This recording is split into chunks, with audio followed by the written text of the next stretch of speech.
Buenas noches, Daniel. Buenas noches, Diego. Buenas noches, Leonardo. Buenas noches, Jorge. Y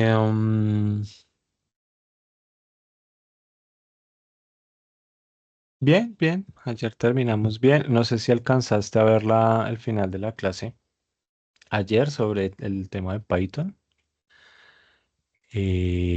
Instalaste Python. A todos en general instalaron Python. Pudieron hacer pruebas de entornos virtuales.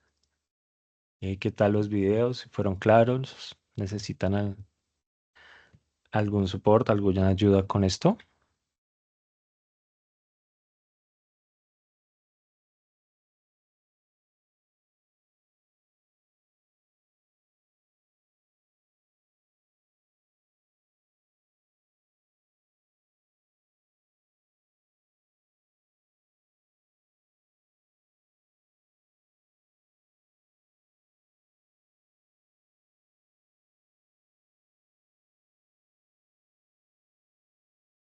¿No? ¿Todo bien? ¿Todo correcto con Python?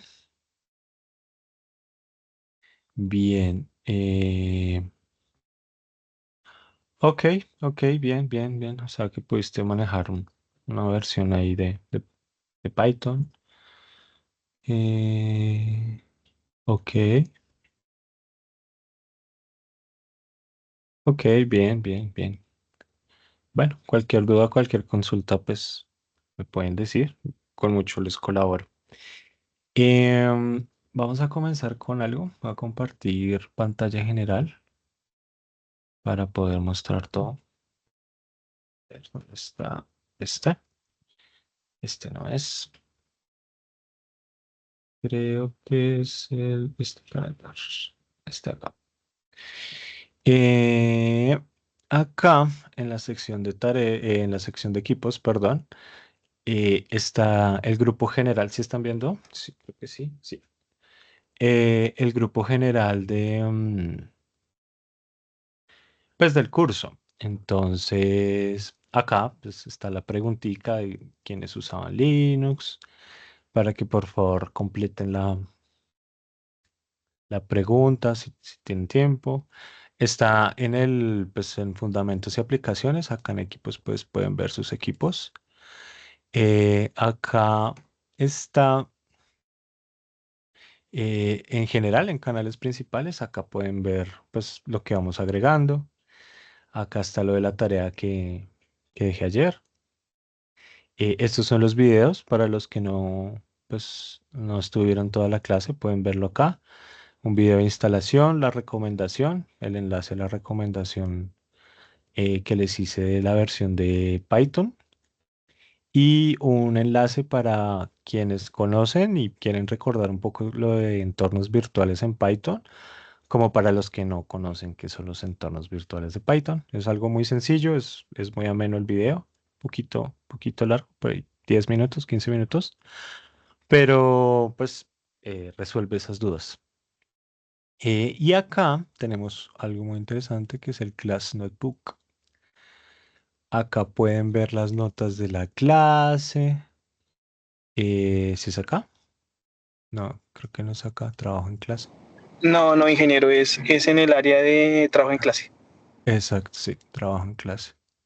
Acá. Sí, sí, sí, sí. Es acá. Acá pueden ver el Note.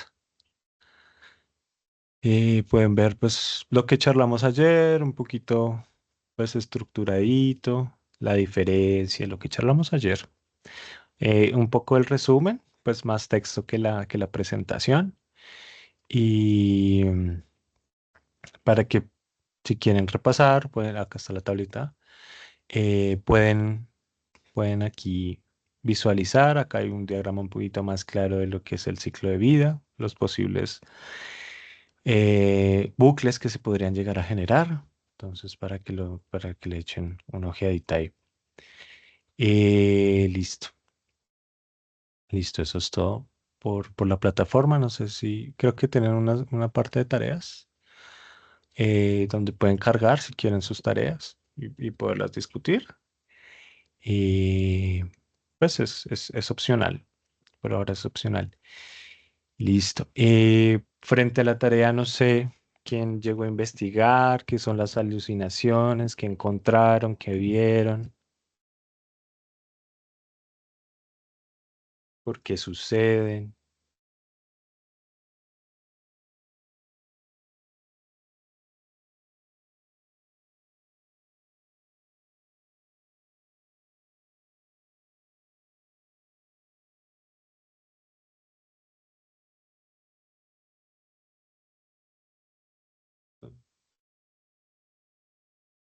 Eh, Regálame un segundo. Manu, ¿me puedes habilitar el micrófono de la persona que tiene alzada la mano? Perdón. Sí, un momentico. Aquí no puedo.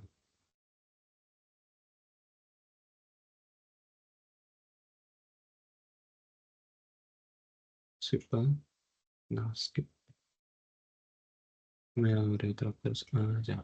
Sí. No, ya puedes habilitar el micrófono.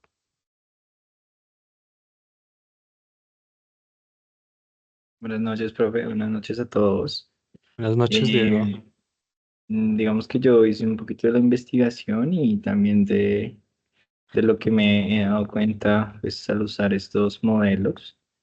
Usualmente está muy relacionado como a la temperatura que tienen estos modelos, de pronto de si son creativos o no son creativos, si se fijan solo en la información o crean información pues de la nada, pues como que uno puede de pronto hacer un ajuste de estos parámetros para evitar esas alucinaciones si uno requiere pues una respuesta basada en información que no le haya cargado o información con la que se entrenó el modelo. Más o menos es lo que yo entiendo, no sé si de pronto esté equivocado. No está muy alejado. Pues la información que entra en los modelos, técnicamente es información, o sea, debe estar limpia, debe estar organizada, debe tener un contexto. Pero ¿qué sucede? Los modelos en un punto llegan a, como que llega, como que espérame a ver, que cierro acá, estoy acá, creo que acá ya puedo rayar. Sí. Entonces, tú puedes tener los datos organizados, entra a tu caja. Esa caja, pues es una caja negra por ahora y te da una respuesta. ¿Qué sucede? Que en el proceso de las conexiones de las redes internas de él, pues de las redes neuronales, él genera caminos, él genera conexiones, pero a veces esas conexiones tienden a generar duplicados que pueden llegar a generar algunas redundancias. En ese caso, generan nueva información, o sea, existen o inventan datos. No, a veces no contextualizan la información. Ese es otro asunto. O sea, a veces tú preguntas, no sé, sobre una herramienta tipo, pues, martillo o puede ser, pues, unas tijeras. Y te preguntas sobre, pues, el funcionamiento, cuándo se creó la historia y te empieza a hablar, no sé, de radiografías. Es un ejemplo demasiado extremo, pero pues es algo así. Entonces, ella no entendió el contexto y te empieza a hablar de lo que quiere. Una alucinación. Normalmente se ven muy fuertes en el tema de los resultados visuales, porque uno suele llegar a solicitar cosas, pues no, con cierta especificidad,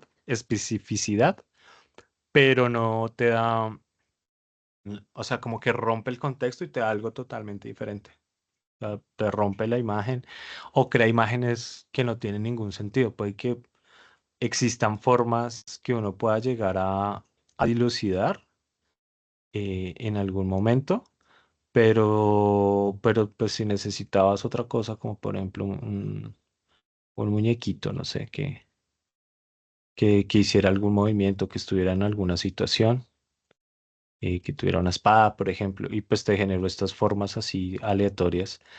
Eso es que el modelo empezó a alucinar, que empezó a hacer las cosas mal, que no entiende el contexto, pierde el contexto. Normalmente pasa porque a veces pues el lenguaje es muy diverso Y pues uno puede llegar a entrenar a sus modelos de una manera precisa para ciertas funciones. Por ejemplo, los que somos de la Universidad Distrital o usuarios de Microsoft Outlook, que es como el correo que se está usando en la universidad y pues algunas personas lo usan para su vida diaria, saben y conocen que tienen Copilot. Copilot es la IA de Microsoft. Esta IA tiene una particularidad. ¿Por qué? Porque resulta que Copilot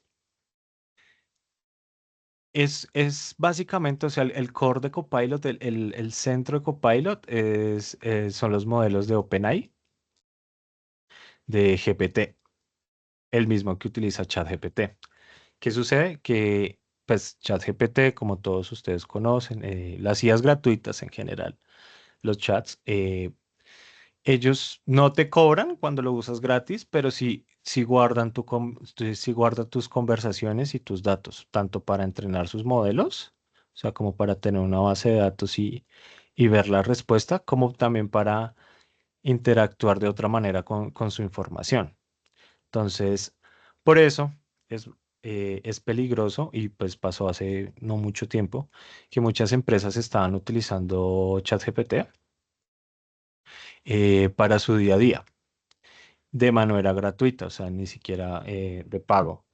¿Y qué sucedió? Que habían personas inescrupulosas que conocían esa información, que la gente subía esa información de manera cruda y creían que solo era por su cuenta y ya. Estaban haciendo una ingeniería inversa. Básicamente creaban prompts, o sea, consultas para sacar información empresarial de las que subían. Entonces, como el modelo se va alimentando de esa información y tú compartes esa información sensible al chat GPT, él, él usa esa información y puede responder más solicitudes de manera mejor y más eficiente. Entonces, ese es uno de los riesgos de usar ChatGPT, DeepSeek, todos ellos, que pues la información queda para ellos y pues técnicamente se puede llegar a ser pública. Todos y cada uno de ellos hicieron su debido proceso para evitar estos prompts, pero pues queda la incertidumbre. Copilot, ¿que tiene de interesante?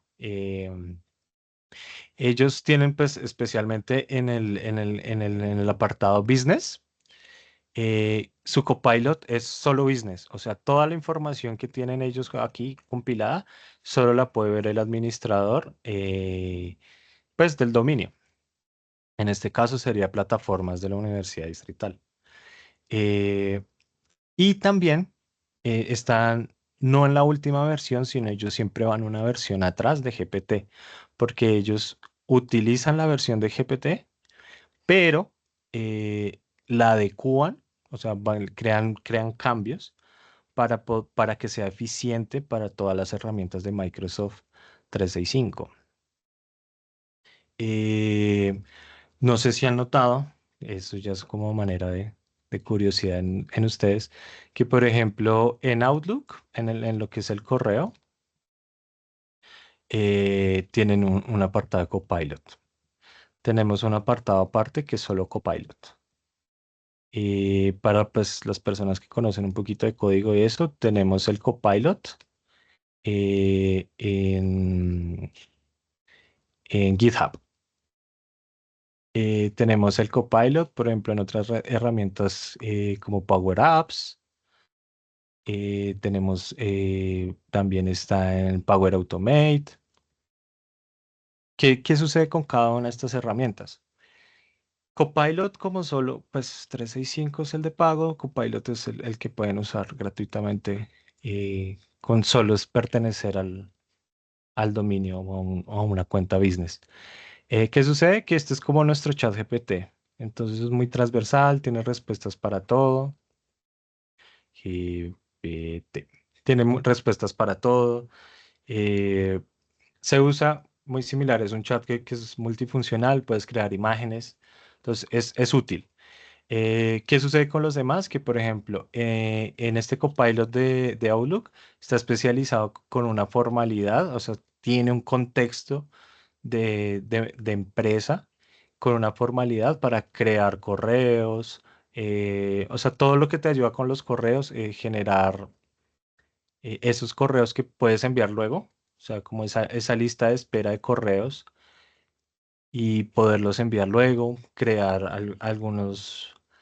algunas características de lo que sería cómo formular un correo, cómo crear un correo en ciertos contextos. Por ejemplo, el de Power Apps es una porquería. Ese no me gusta, no funciona tan bien, genera como las aplicaciones como muy rústicas y no permite tanta flexibilidad. El de Power Automate, ese es Automate. El de Power Automate está bien, te ayuda a generar bien los scripts para poder automatizar las cosas. El de Copilot está bien, pues, se utiliza en los IDEs, está perfecto. Y el de GitHub, entonces, ese es el que está, pues, para desarrollo. Pero son muy especializados, son muy focalizados. Entonces, ya las IAs así completas son muy difíciles de mantener. Entonces, también usan esa herramienta de dividir los modelos, que pueden ser el mismo, pero pues los focalizan en áreas para evitar estas alucinaciones. Entonces, los hacen expertos para evitar estas alucinaciones. Es más como por ese lado. Eh, y ya, creo que eso podría ser un poquito más sobre lo de las alucinaciones. Eh, um, es una forma, pues digamos, de solucionar eso. Hay varias formas, como la que mencionó el compañero ahorita, el RGA. También está, pues, los modelos que le digo, sectorizados o especializados en cada área. Entonces, puedes entrenar un modelo específicamente para una función. Eh, puedes entrenar los modelos y tener como un feedback de una persona. Entonces es como que el modelo mismo se va entrenando y va recibiendo la información, pero acá en este punto podemos romper este ciclo, poner a una persona que sea la que realimente y tenga un feedback de la información. Él se encarga de evitar esas alucinaciones. Son métodos que pues son un poquito más grandes, pero pues crear un modelo no es tan complejo y tan complicado como suenan. Muchos de estos modelos uno los puede descargar y uno mismo entrenarlos. Entonces, no es tan lejano como suena. Sí requiere recursos, obviamente, pero uno puede tener un modelo local especializado en lo que uno quiera, por ejemplo, en su área específica. Entonces, digamos, existe una persona acá, eh, de las ciencias de la salud. Entonces, coge su modelo, ciencias de la salud, con la información que él ha ganado con su expertise y con la información de libros, puede ser información pues, de otros colegas, papers, etc. Poder crear un modelo y así generar resultados específicos y claros sobre esta área. Es otra manera de hacerlo, o sea, generar modelos especializados. Creo que es la mejor forma. Otra forma, pues yo no culparía al usuario porque pues muchas de las alucinaciones dicen que es por el mal prompt. Eh, pues nosotros solemos hablar así, como de una manera coloquial. Sí, sí, deberíamos dar, pues para consultas deberíamos tener un contexto, deberíamos dar datos, información y hacer una pregunta clara, que sea una pregunta concisa para responder. Muchas preguntas él se suele enfocar a veces en la última. Hay inteligencias que pues entienden que son varias preguntas y las separan, las dividen, pero es mejor como de a una y pues y llevar un hilo, porque a veces esto falla, pero gastaste recursos en esto y pues esto ya no te va a servir y es como perder tiempo. Entonces, seguir un hilo también ayuda como el prompt, pero pues no es necesariamente la culpa del usuario. Listo, entonces vamos a comenzar con con el tema de hoy. Vamos a ver lo de herramientas y lenguajes. Vamos a tener una pequeña introducción a Python, nada de código, más teórico. Vamos a enfocarnos en bases de datos, visualización de datos y estadística. ¿Listo? Eso es para hoy. Quizás la clase de hoy sea un poquito extensa, entonces podemos dejar algo para mañana. Comenzamos en punto y seguimos donde vamos. Pues vamos a ver qué tal nos va. Hoy comenzamos. Acá, pues el disclaimer. Vamos a enfocarnos en estadística, evidentemente. Esto va a ser un repaso. Repaso, nada serio, nada grave, nada profundo, pues no es la idea. La idea es como sentar una idea de lo que posiblemente uno podría llegar a usar y saber cómo usarlo utilizando esta herramienta de acá, de programación.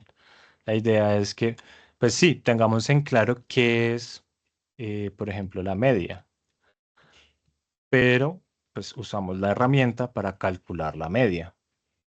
Es más por ese ladito. Y acá el conocimiento del tema, este rey, este centro, son ustedes, son sus temas. Yo pues, puedo abarcar ciertos temas en mi área, pero pues no soy maestro de todo. Entonces, aquí es su tarea, su labor, profundizar en sus conocimientos también, en qué áreas focalizarse, qué áreas son las de su interés, por ejemplo. Entonces, esta es su tarea de vida.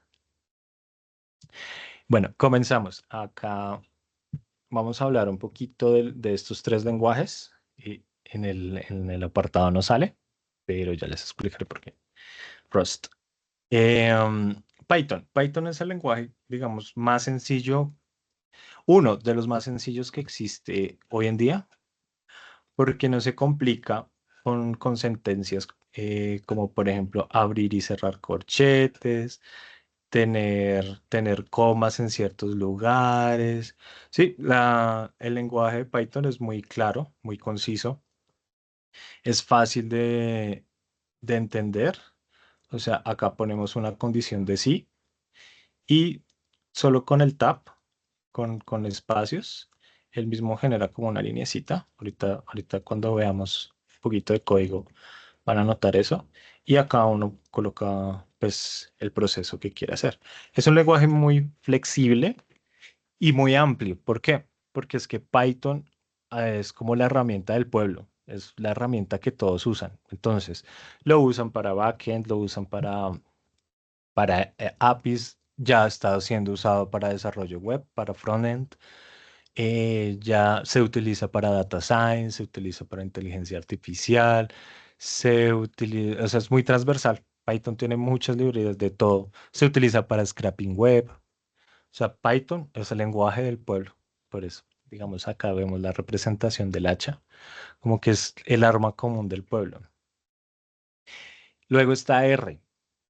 R es un lenguaje de software libre. Es un lenguaje creado en una universidad, es un lenguaje, tiene una estructura, es un lenguaje muy diseñado para este tema, para el análisis estadístico.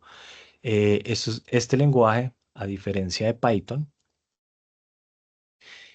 las librerías, o sea, las herramientas que vamos a usar para calcular cada uno de los elementos que necesitamos o para desarrollar nuestros modelos, son específicamente hechas para eso. O sea, son de profesores, PhD, con doctorado, maestros en ciencias, que utilizan su conocimiento y pues su poquito conocimiento de programación en este caso para desarrollar estas librerías. Estas librerías son especializadas para esto, igual las de visualización de datos. Son sumamente precisas para esto. No tienes ningún problema con utilizar los métodos de acá, porque vas a saber que son, o sea, así se desarrolla el método, no tiene problemas matemáticos, no tiene ningún problema de conjeturas. ese es el asunto con R. Es una herramienta mucho más fina, una herramienta mucho más desarrollada en ese aspecto. Es un lenguaje sencillo, se descarga fácil. Iba a colocar unos ejemplos en R, pero pues para ponerlos a utilizar R y pues el curso se enfoca en Python, pues me parece un poquito tedioso, pero pueden chismosear todo sobre R, sus librerías. Y si les interesa este tema, es muy conveniente R. Pero ahora resulta que existe Rust. No sé si han escuchado de Rust.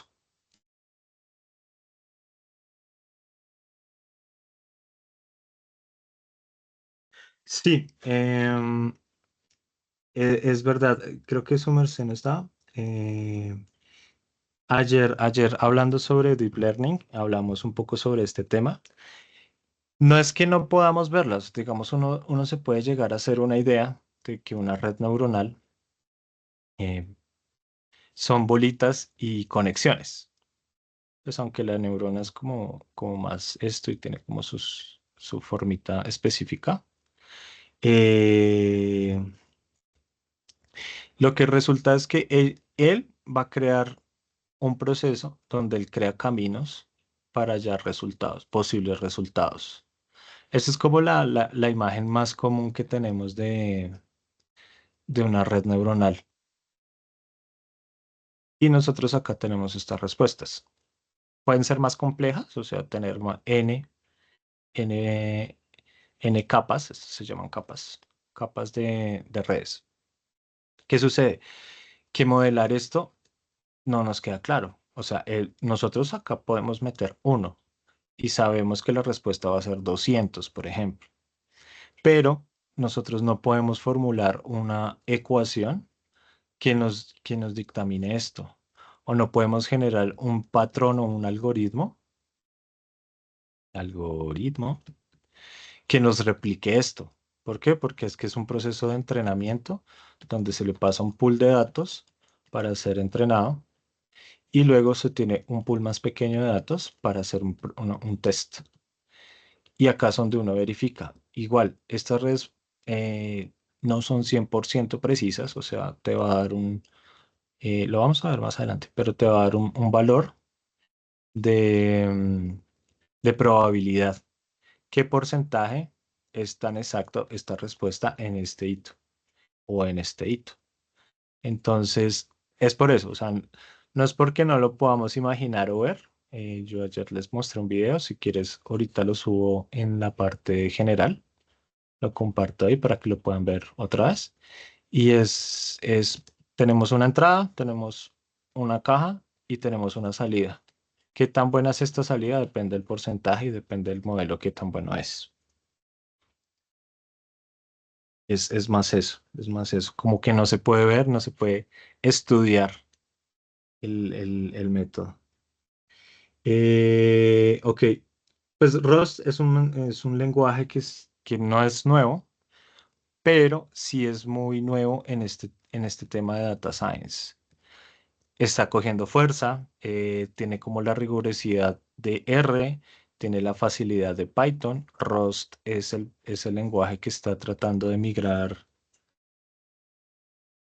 Ok, no, tranquilo. Ya ahorita al finalizar la clase, lo comparto con el compañero para que lo suba a la plataforma. Eh, es un lenguaje que está tomando fuerza en este ámbito de data science. Ya están creando sus propias librerías. Es un lenguaje que se está utilizando ahora en Linux. Se está cambiando muchas cosas en Linux. Entonces, pues Linux para el usuario común no es tan importante, pero para pues, los usuarios de servidores de data science que utilizan alto procesamiento, Linux es la herramienta. Entonces, bueno, GNU Linux es la herramienta. Entonces, esta herramienta, si cambia el lenguaje, pues uno tiene que llegar a aprender ese lenguaje. Si llega a cambiar características, uno tiene que llegar a aprender esas características. Ustedes como científicos, futuros científicos de datos, si se interesan en esta área, precisan de esa información. Entonces, ROS es un arma que están haciendo, es un arma que posiblemente en el futuro pues nos dé que hablar. Es una herramienta que posiblemente encuentre soluciones a parámetros que en R y en Python no podamos hacer. Entonces, por eso lo quería mencionar. Acá vamos a hablar un poquito de librerías. Como estas están enfocadas, esto es Python y estas son las librerías de R. Acá las coloqué general porque son las librerías como de deploy, son las librerías que se utilizan para el tema de manipular y limpiar los datos y pues de redes, pues de modelos en general, no de redes, sino de modelos. Entonces, pues no coloqué más porque no vamos a ahondar tanto en el tema, pero son como las más comunes en R. Para Python, nos vamos a enfocar acá. En Python tenemos esta es nuestra base. Entonces, NumPy, esto es para manejar números, ecuaciones, elementos. NumPy es nuestra herramienta, es esa herramienta que nos ayuda a hacer los cálculos, matrices, es la herramienta para ese procesamiento matemático. Pandas es nuestra amiga y aliada en el tema de limpieza de datos y manipulación de datos. Management, pongámosle. Pandas tiene como una estrategia y es que, por ejemplo, tú tienes un documento CSV, ahorita en un ejemplo lo vamos a ver un poquito más claro. CSV. Y este es un documento pues, de Excel o de hoja de cálculo. Son hojas de cálculo. ¿Qué sucede? Que pues es claro para el programa que maneja las hojas de cálculo. Entonces puede ser Excel, puede ser hojas de cálculo de LibreOffice, etc. Pero para pues una cadena, para un script, para Python, pues no es tan claro. Él lo puede llegar a leer, él lo puede llegar a ver, pero manipularlo no es tan sencillo. Entonces, ¿qué sucede? Pandas utiliza algo que se llama data frames. Data frames. Estos data frames es como convertir ese CSV, esos datos, en una tabla también. Es como una tabla, pero en código, en Python, con una estructura, con una capacidad de poder uno ver filas y columnas. Es básicamente una matriz donde se coloca la información de manera ordenada. Eso es lo que hace Pandas, te ayuda, te colabora a convertir en esa información pues, en algo que podamos manipular, podamos leer la información acá o podamos introducir información en ciertos lugares. Entonces, es una forma de manipular con código este tipo de documentos, este tipo de tablas. También te ayuda con bases de datos, pero pues necesitas un agregado que pues debería ser el apartado de MySQL en Python. Creo que es MySQL. PySQL, creo que es, si no estoy mal. Entonces, Pandas es la herramienta para la limpieza. Eh, CPy es una herramienta de computación científica. Te ayuda en algunos aspectos de limpieza y manipulación de datos. Por eso está acá, pero pues está un poquito más focalizada en este punto. Para graficar, las más comunes, Matplotlib es como por excelencia la mejor. Seaborn es como meterle estilo a Matplotlib. Tiene como sus características para que las gráficas sean más bonitas. Tenemos Plotly, Booking. Estas también se usan para graficar, dependiendo del contexto. Pero pues las que más se usan son estas dos en general. para los modelos, eh, se llama sklearn en el uso, en el lenguaje, pues en el código, y así se llamaba para descargarlo. Pero, migraron el nombre, entonces ya lo necesitas descargar con este nombre, pero es la misma herramienta. Esta es la herramienta que nos ayuda a, por ejemplo, hacer regresiones lineales, nos puede ayudar con algoritmos específicos de decisión, de toma de decisiones, clasificaciones. Es la herramienta que se utiliza para utilizar estos modelos en data science, exceptuando los modelos de redes neuronales. Acá hay dos. Hay un compañero que en la clase de ayer nos comentó que si vamos a usar PyTorch, no, vamos a usar TensorFlow. Esta es la herramienta que vamos a usar para este curso, para el proyecto de este curso, pero que sepan que existe PyTorch.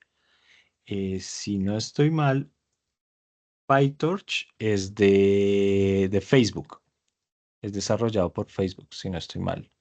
Y TensorFlow es de Google. Entonces, pues siento yo que pues Google en algunos aspectos es mucho más serio. Aunque el desarrollo de Facebook es bueno, sino que a veces dejan acabar proyectos que son realmente interesantes. Entonces, sí, pues vamos a usar TensorFlow. Vamos a ver un concepto de Keras. Lo voy a explicar en el día final, pero pues si quieren averiguar qué es Keras, qué significa Keras, porque está relacionado con TensorFlow, pueden hacer esa pequeña tarea. Es algo que pues vamos a charlar el último día. Estos últimos dos de acá son herramientas que tenemos para estos algoritmos gradientes de boosting. Estos algoritmos son muy usados en predicciones y son muy fuertes. Son muy fuertes en cuando la información presenta errores significativos. Entonces, son interesantes también como para árboles de decisiones. Son herramientas bastante fuertes. Eh, y son tareas pues, de aprendizaje automático. Pues acá podemos nombrar a Dash. No sé si alguno estuvo en el HPC este año, en el doctorado. Ellos explican esto en Dash. Utilizan computación de alto desempeño para hacer estos trabajos. Eh, y eso es todo en términos de librerías. Preguntas, inquietudes.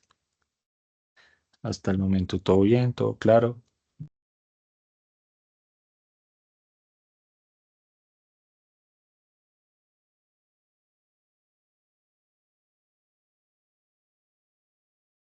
Ok, todo bien. Vale, vale. Entonces vamos a eh, MATLAB. MATLAB como herramienta de aprendizaje. MATLAB es rudo. O sea, si te gusta, funciona y funciona muy bien. Eh, bueno, pues un pequeño disclaimer acá. ¿Qué sucede? Que acá hay un universo entre estos dos. Este es un tema académico entre R y Python. Este es como para el mundo laboral. Ay, laboral. Y pues es algo barato y es algo que se puede implementar en todos lados. Entonces, si ustedes quieren trabajar y generar ingresos, llegar a una empresa como analistas de datos, por ejemplo, científicos de datos, utilizar modelos, Python es su herramienta. Si ustedes están más enfocados en la investigación, eh, en el tema pues, de hacer su doctorado, de hacer su maestría, sí, un tema mucho más académico, de generar libros, papers. R es su herramienta. Entonces, MATLAB, como sí tiene como su lenguaje estructurado y es bastante claro y es muy eficiente en el tema de generaciones de esos modelos.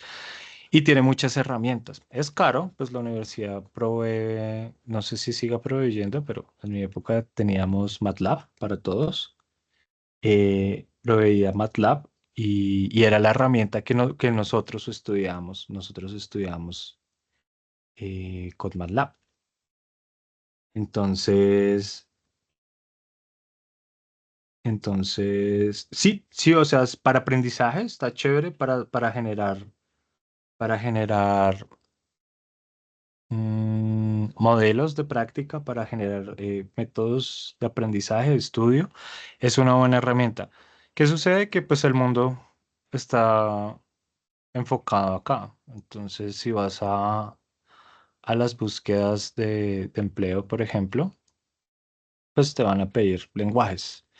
Si vas a querer tener un poquito más de control en lo que desarrollas y querer una claridad en lo que ejecutas, porque sí, MATLAB tiene herramientas, pero pues no es tan flexible con algunas cosas, no se puede instalar algunas cosas, muchas cosas toca crearlas por nuestra cuenta. Entonces, si vas a un ámbito académico, puedes usar R. Excel. Excel sí, si utilizas Excel, pero ¿para qué? O sea, no entiendo la pregunta. ¿Para generar un modelo? ¿Para utilizar un modelo? Pues sería extraño, porque, pues, o sea, sí, sí, puedes calcular la media con Excel, puedes llegar a organizar la información en Excel, puedes llegar a utilizar métodos para graficar, ¿sí? O utilizar las mismas gráficas de Excel.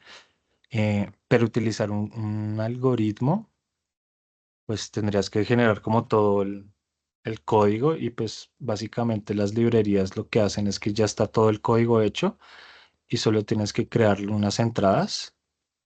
La librería se utiliza y te genera una salida. Una salida, pues una salida esperada.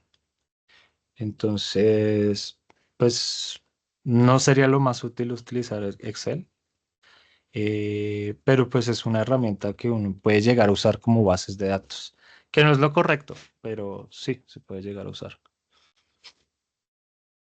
Regáleme un segundo, porque se me bloqueó acá.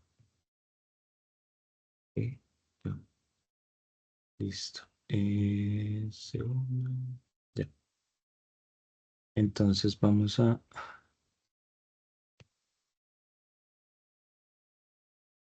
Sí, es muy común, es muy común, es muy común usar Excel. Excel y tablas dinámicas en empresas. Sí, por el uso, porque es más sencillo. Que no necesitas crear todo un, un programa para generar respuestas, para subir información. Pues las empresas también utilizan ERPs, software para empresariales para el manejo de la información, que básicamente son bases de datos con un frontend que las consulta y pues te permite actualizar y guardar información y consultarla también. Sí, es común. En esta área también llega a ser común, pues digamos nosotros acá también vamos a usar Excel como CSV de la información, pues como por temas de facilidad. Los ERPs, no, que sepa, muchos son de pago, son muy pocos los que son libres realmente y que sean funcionales. Y pues empresas, yo creo que prefieren pagar más por código cerrado y que no cualquiera pueda tener acceso a su información y que cualquiera pueda llegar a modificar el código de su programa. Sé que existen, pero son muy pocos y son muy poco usados. Es mejor utilizar un software. Ahí sí es importante el desarrollo de software y pagar un poquito. Pues hay software no tan caros que utilizan empresas pyme, medianas y grandes y medianas y pequeñas empresas para ello. Pero también existen otros que pueden llegar a solo valer $20,000 el código, sí, y el manual, sin soporte técnico, sin nada. Creo que se llama Airplan. Creo que es uno de esos que cuesta bastante mantener. Perdón. Se me fue. Iba a compartir. Ahora voy a compartir la pantalla. Entonces vamos a comenzar con Python, con el primer ejemplo. Esos ejemplos mañana yo los subo y les voy a compartir en este momento. Ay, ¿qué hice? Acá. ¿Dónde está mi visual? Acá está. ¿Conocen Visual Studio Code? Eh, ¿Saben qué es Visual Studio Code? ¿Alguna vez lo han escuchado? Para los que no programan. Sí, básicamente es un IDE, es una herramienta que te ayuda a programar, a hacerlo más legible. Pues en época de antaño se utilizaba la consola y se utilizaba editores de texto, como en Vim, como Vim, como Nano, y pues era tedioso. Aunque NeoVim ahora tiene muchas herramientas y podemos ver la consola literalmente así. Bueno, vamos a comenzar acá. Cualquier pregunta, cualquier duda, me dicen, no se queden con la duda, tranquilos. Primero, el ejemplo pues era claro, era usando esta data. Vamos a usar la herramienta de Pandas para crear un data frame y mostrar la información. Y además vamos a hacer la visualización de esta información de manera gráfica. ¿Listo? Entonces, acá tengo pues el código robusto. No le presten atención. Es más por el hecho de hacerlo más sencillo para mostrar, digamos, de hacerlo más didáctico. Estos dos de acá están anotados, pero no los vamos a usar. Lo que nos importa es pandas, ¿sí? Entonces, primero, ¿cómo cargamos los datos? Eh, Nosotros usamos pandas, la herramienta, pues hacemos la importación de la librería y le podemos poner un seudónimo. ¿Para qué? Para hacer más corto el nombre, no tener que escribir pandas y no tener que estar escribiendo, por ejemplo, TensorFlow, punto, ta, o la librería más sus scripts específicos, sino que pues tenemos métodos que nos permite Python de generar un alias en el código para precisamente hacerlo más sencillo. ¿Cómo cargamos los datos? Solicitamos, esto es una función, así se definen las funciones en Python. Hay otros lenguajes que ponen function, así, otros lenguajes, como eran Swift, creo que era func, es- tienen como sus métodos para crear funciones. Acá, def, sencillo, rápido. Acá es el nombre de la función, cómo se va a llamar nuestra función. Y acá es el valor que solicitamos. Cuando requerimos esta información, pues necesitamos pedir algo para poder retornar algo, ¿sí? En este caso. Hay funciones donde pedimos algo, no retornamos nada, simplemente ejecuta algo, modifica algo y ya. Hay otras que no necesitan o necesitan una cantidad grande de datos de entrada para devolver asimismo una cantidad X de salidas. Eh, por ahora, pues veamos cómo se cargan. Es lo más de sencillo de este mundo. Utilizamos pandas, utilizamos su función .read CSV. Acá le decimos la ruta qué ruta tiene el documento. Acá el tipo de separación. Entonces les voy a mostrar la información como está. Este es nuestro documento .csv. Podemos ver que tenemos una columna de Survive. Acá está separado por colores, para hacerlo más claro. Este es el tipo de clase de pasajero que era, el nombre del pasajero, su sexo, hombre, mujer, la edad que tenía, se me olvidó la palabra, eh, no recuerdo qué era Sylvins. Es que es un dato que no usamos en este caso. Eh, Acá si tenían niños a bordo, parientes, y pues en cantidad. Y esto creo que era la clase la que pertenecía, no, mentira, lo que pagó por ingresar o algo así, si no estoy mal. Ah, es que está en inglés, la data la bajé y está en inglés y se me olvidó traducirla. Ok, ese es la primera etapa, cargar información. La siguiente etapa es mostrar la información. ¿Qué queremos mostrar? Pues vamos a poder mostrar la información en columnas, vamos a poder mostrar solo la cabecera, vamos a mostrar la cabecera hasta qué valor. Vamos a poder mostrar los últimos datos, cuántos de los últimos datos podemos mostrar. Esto es una información general del data frame. Y acá, esto es lo que vamos a tener que descubrir ahorita.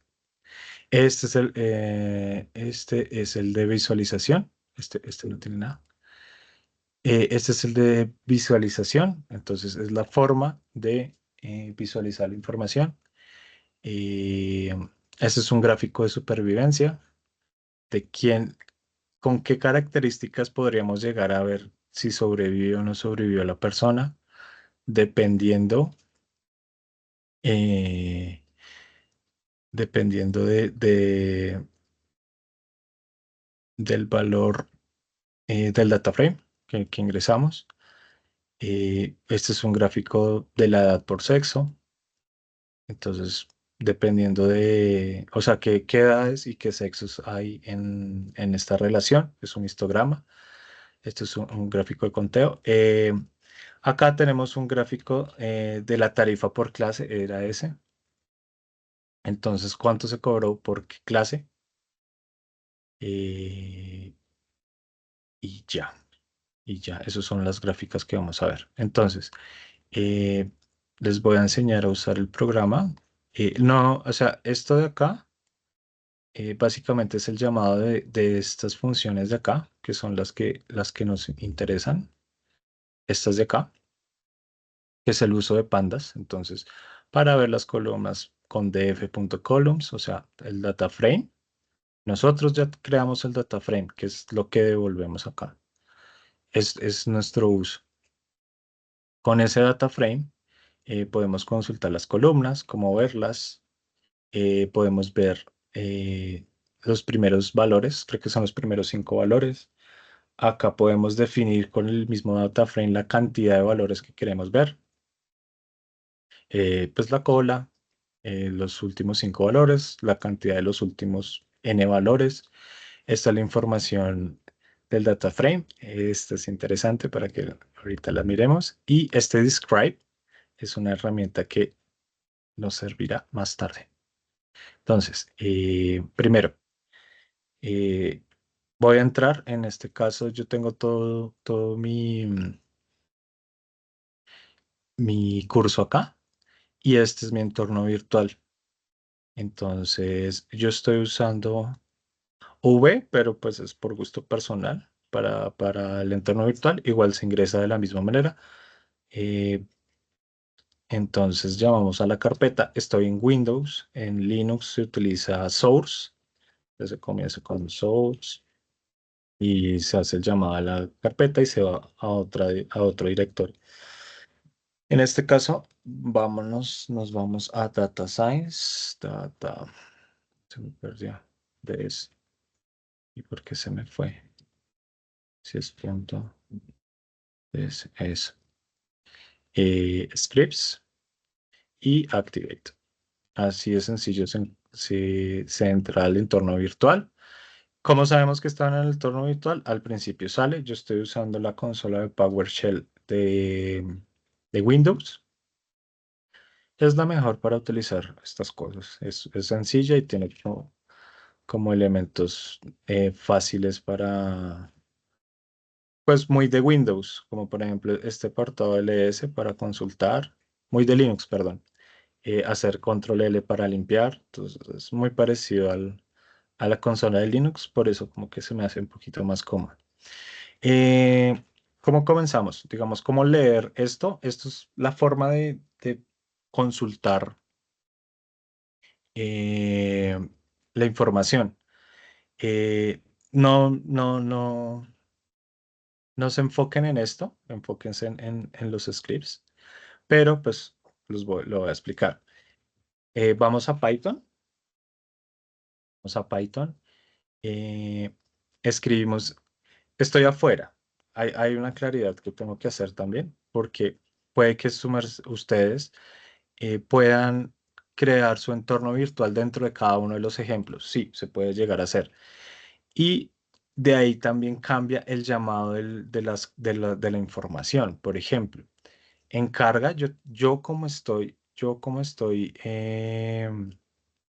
fuera de la carpeta de ejemplo uno, que es la carpeta que está, pues, este ejemplo, eh, a la hora de de llamar la carpeta, tengo que colocar ejemplo uno porque estoy afuera, porque mi entorno virtual, porque mi ruta está afuera. Ejemplo uno, esta es mi carpeta code, por si lo notan, este COD está acá. Esta es mi carpeta general donde está contenido todo esto. Eh, entonces, dentro de esta carpeta code, tengo que estar en ejemplo uno, que es esta, data, que es esta de acá, esta carpeta de acá. Estas flechitas son carpetas, son directorios. Y vamos a usar el archivo o el documento titanic.csv. Entonces, esta es mi ruta. Esta es mi ruta. Si ustedes se encuentran dentro de la carpeta ejemplo uno, tienen que modificar esta ruta. Por ahora, pues yo lo dejo general porque pues también mi entorno virtual está fuera de la carpeta de ejemplo. Entonces va Python, es el comando para ejecutarlo. Ejemplo uno y el documento se llama ejemplo uno main, perdón, ejemplo uno main. Y ahora viene lo interesante. Cada una de las funciones las tengo segmentadas, como para explicarlo. Entonces, me interesa solo saber cómo ver las columnas. Entonces, ejecuto solo esta flag, este elemento, para poder ver las columnas. Y acá me muestra las columnas, el index, survive, que es si sobrevivió o no sobrevivió la persona, el p-class, el name, el sex, tal cual como están acá, tal cual como están arriba. Es una forma de verlo. Ahora, pues el documento no es tan grande a manera de ejemplo, pero imagínate un documento con columnas hasta la ZC. Entonces, verlas no es tan sencillo. Ahí puedes aplicar métodos para buscar ciertos elementos, ordenar esos elementos, modificar estas columnas, eliminar columnas enteras. Eh, esa es la idea de que cuando cojan este código puedan modificar la información, porque pues acá la información que vamos a estar utilizando es esta, pero la otra no nos funciona. Y ahí el punto de la limpieza de datos. Bueno, vamos al siguiente ejemplo. Quiero ver la cabecera. Cabecera. son los primeros 5 datos del documento. Es la manera de consultarlo, es la manera de verlo. La consola, pues, te permite verlo un poquito así, como medio ordenadito, pero, pues, es la manera de visualizar para nosotros las personas esto. Para la máquina, para el código, es claro, este valor está acá, este valor está acá, este name está acá. No mentiras, este valor está acá, este valor está acá, esta es la fila. Este valor está acá, este valor de clase está acá, este es el nombre, este es el sexo, la edad, todo. Ah, pero me hace falta datos, no sé, siento que quiero ver los primeros 10 valores. Entonces, igual, la flag, ahora la función se llama cabecera-n, es esta de acá, y ponemos el valor, es un valor de entrada. Esto es para los que conocen Linux, esto es un poquito como hacer un bash script, ¿sí? Como crear flags para obtener diferentes respuestas. Entonces, claro, nos mostró los 10 primeros valores de, del data frame. Entonces, así con cada uno de ellos. Cada uno de ellos funciona, yo ya los probé. La idea es que ustedes cojan este código, lo miren, puedan ver también, pues leer la documentación de lo que es Pandas. Pueden modificar el código si quieren eliminar columnas, pueden crear su método para eliminar columnas. Digamos que aquí la guía es clara, es crear este argumento. Luego de crear el argumento se crea la condición si el argumento es llamado y se llama la función y las funciones las pueden crear acá en mostrar. Así con def y utilizan el método que quieran. Pueden consultar la documentación oficial, pueden consultar foros. La IA ayuda también con estos aspectos. Pero pues la idea es que entiendan qué es lo que van a hacer y que entiendan el método. Pues la IA a veces te da una respuesta muy compleja a cosas que se puede hacer con una sola línea. Entonces, la idea es que jueguen con esto. Yo se los voy a dejar en el GitHub. Ahorita se les paso el GitHub. Y vamos a mostrar, digamos, el tema curioso de acá. ¿Dónde está? Info, info, info. Acá está. Entonces, y quiero mostrar info. Mostrar info. Ok, entonces, ¿qué me mostró acá? En info, me mostró que cada elemento de columna está estandarizado, por ejemplo, en integer con base 64, o es un tipo objeto, que en este caso sabemos que es algo, pues es un string, pero estos strings tienen como sus punticos, sus simbolitos, entonces pues no está tan ordenado. La edad está en float, entonces es muy raro que una edad esté en float. Acá uno podría llegar a tener un criterio, es decir, la edad no debería estar en float. No es lo mismo tener 25,3 años a solo tener 25 años. Uno normalmente dice, tengo 25, tengo 30 años. Acá igual, están en valores de números enteros y la tarifa está en un float.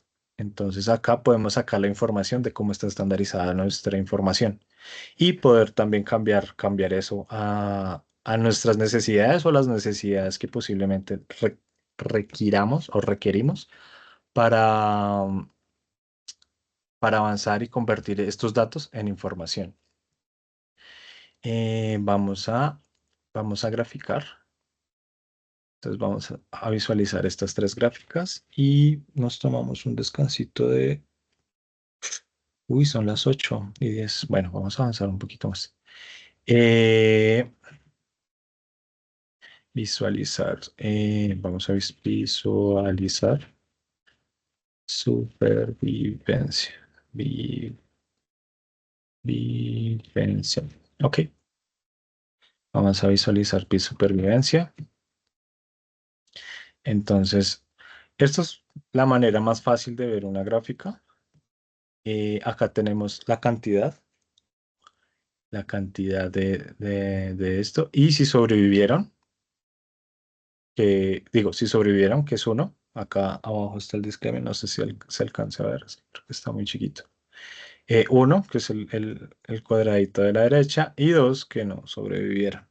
Entonces, es una forma de graficar rápido y de colocar la información de manera clara. Entonces, colocamos si sobrevivió sí o no, que es la parte del apartado del label en X. El label en Y era la cantidad y el título que tenía distribución de supervivencia. Eh, la gráfica, así, sencillo.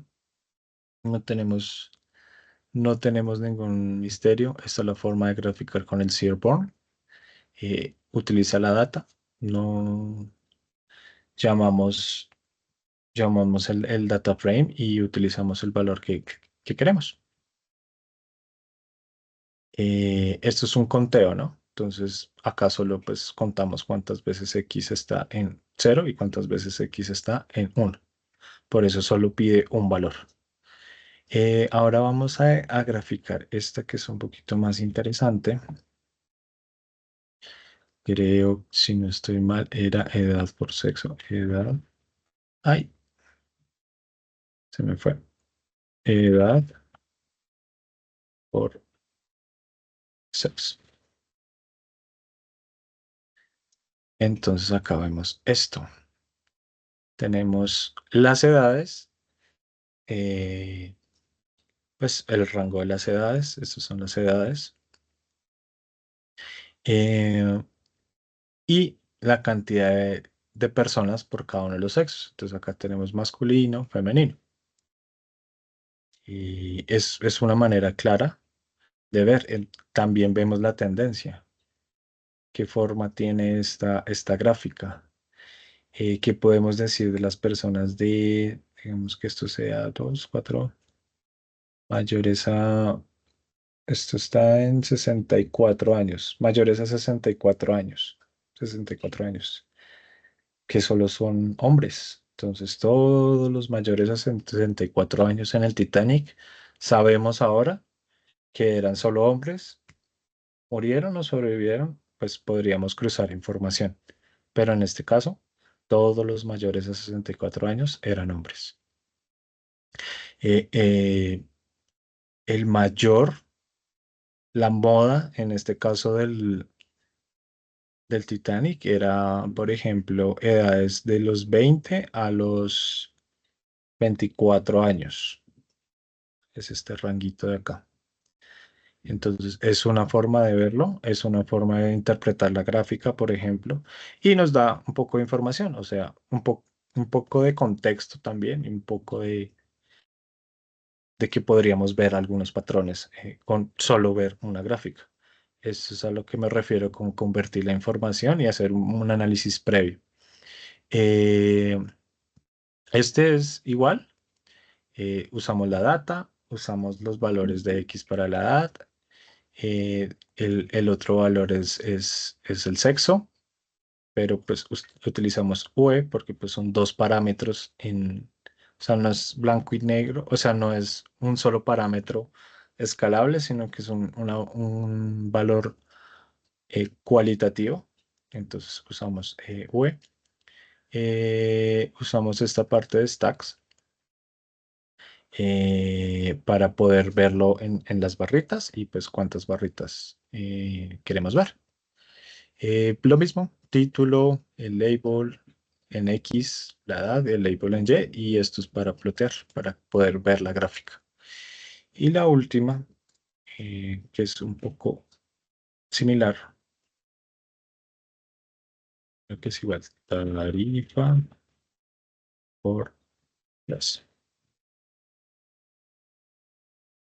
Este es otro estilo de gráfica. Este es un estilo de gráfica que nos da más información. Algunos de ustedes la pueden conocer, otros no, unos las llaman velas. Vamos también a estudiar estos casitos de acá, qué significan en un futuro. Eh, pues los valores de acá que representan, de acá que representan, este valor azul que representa con respecto a los que están en solo líneas. Es una forma de ver la información también. Y acá pues solo tomamos la clase y pues la tarifa y miramos cuál era la diferencia entre la distribución de clase por tarifa. Eh, no, pero siento que tengo que explicar más. ¿Todo claro? Preguntas, inquietudes. Yo voy a cargar este código en el, en el, en el GitHub del doctorado para que ahorita, no mentiras, mañana, y para que puedan trabajar con él, para que lo puedan investigar. Yo primera hora lo subo. Y entonces, sí, claro, sí, pues lo puedes pasar a Jupyter, obviamente, y crearlo paso por paso. Pues no los hice en Jupyter. Sí, también. No los hice en Jupyter. Sí tengo ejemplos en Jupyter, claro, más adelante.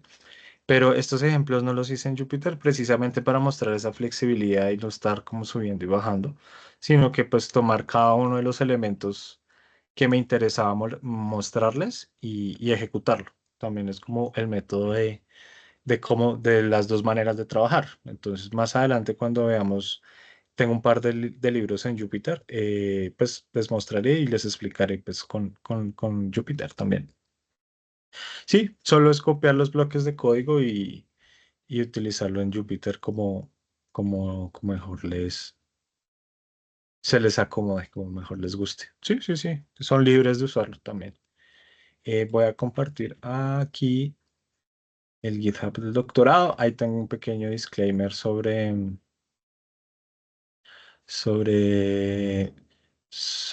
ay, dejé compartir, perdón. Ahora que hice el chat.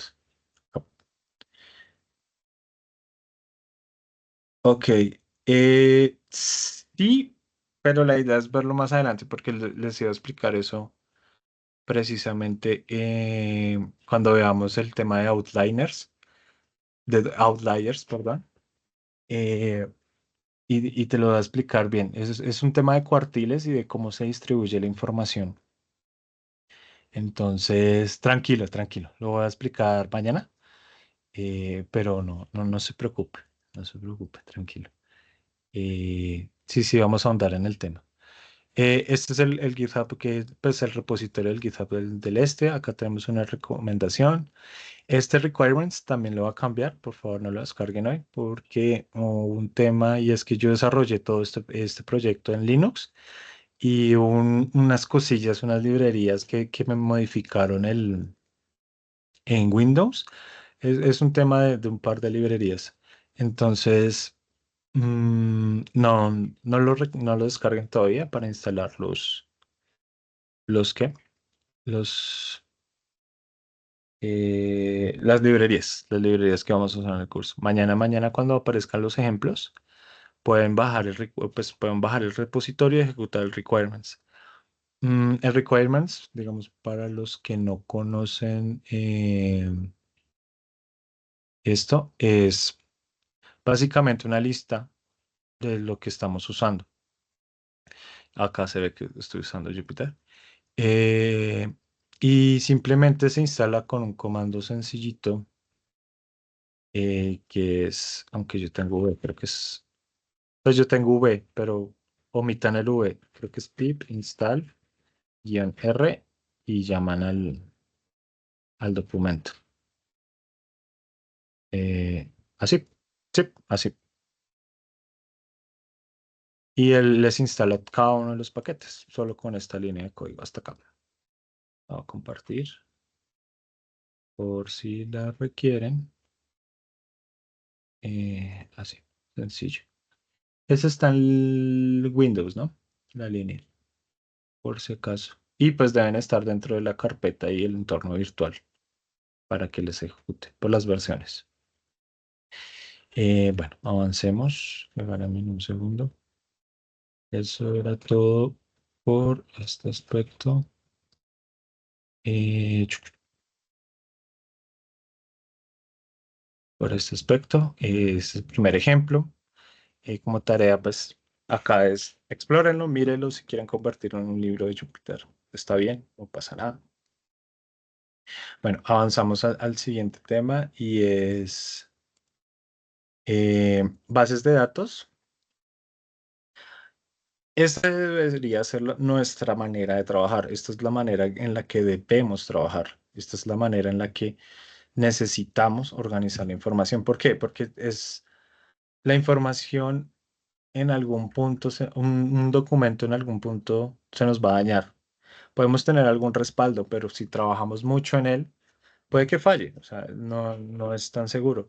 Lo que tienen las bases de datos es que tienen como su manera también de recuperarse un poco, su manera de tener una redundancia, por ejemplo, si crean métodos para que las bases de datos se recuperen o tengan respaldos, mirrors, que también llaman, se puedan consultar todo el tiempo. Entonces, y también permiten que varias personas, administradores, puedan modificarlos a la vez. Pues sí, en Excel se puede hacer en línea, pero pues para consultar en Python, llamar el documento o va a descargar el documento es muy tedioso o trabajar de manera remota.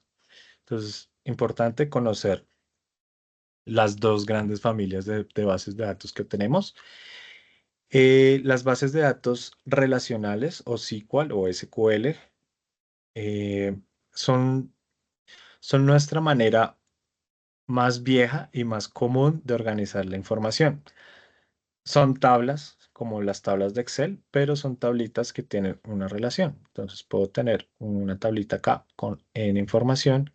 Este dato de acá es un dato de acá, de esta relación, y él tiene también más información, se relaciona. Y de acá podemos sacar información para otra tabla y así las podemos relacionar. No es una tabla completa de Excel, uy, se me fue ahí, de Excel, donde toda la información está acá y vamos hasta la columna AZ para conseguir un dato. No, hacemos un recorrido o una comunicación un poco más directa con los datos y podemos hacer consultas de manera más fácil. Este es un lenguaje que se llama SQL, es un lenguaje que es sencillo de utilizar. Eh, las consultas tienen su misterio, hay libros de métodos de consulta, hay métodos computacionales también de cómo generar consultas de manera más eficiente, qué caminos tomar, qué rutas tomar, también cómo organizar los datos, qué relaciones crear y qué relaciones no crear con esta información para poder hacer mejores consultas. Yo sé que nos ha pasado en algún momento, ustedes lo han visto, que están realizando una consulta en una página, están así, por ejemplo, la del RIS de la universidad, y ponemos una palabra, puede ser modelo. Y se queda pensando, se queda pensando, se queda pensando. Y podemos durar 5 minutos ahí pensando, porque eh, él consulta cada una de los títulos de sus tesis, pues pueden ser de pregrado, que tienen esta palabra. Entonces él empieza una búsqueda uno por uno, por uno, por uno, por uno.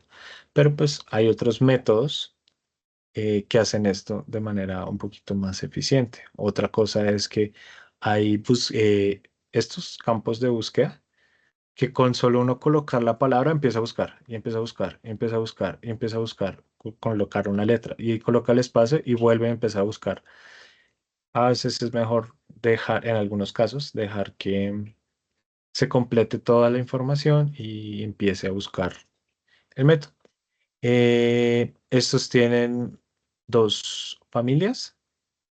Son las de código abierto, son las que podemos usar, podemos implementar en nuestros equipos.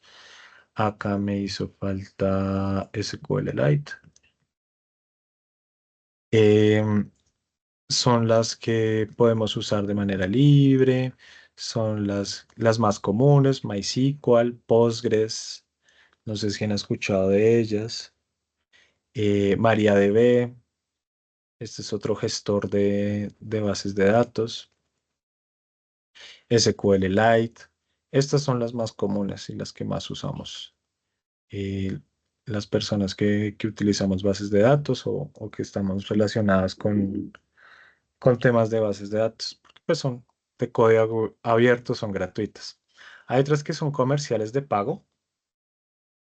Estas tienen su pereque y es, por ejemplo, Oracle. Oracle tiene una parte que puedes llegar a utilizar para aprendizaje de manera gratuita.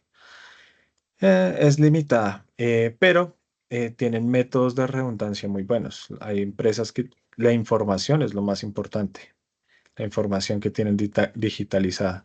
Entonces, para ellos perder una base de datos es sumamente fatal. Entonces, prefieren pagar y tener métodos de redundancia, también métodos avanzados de consulta, métodos de manejos de información. Es por ello que pues se suele pagar por estos servicios. No es porque no se puedan utilizar estos, sino por que necesitan algo un poquito más especializado, necesitan expertos en estas áreas, necesitan también el tiempo de consulta. Está Microsoft.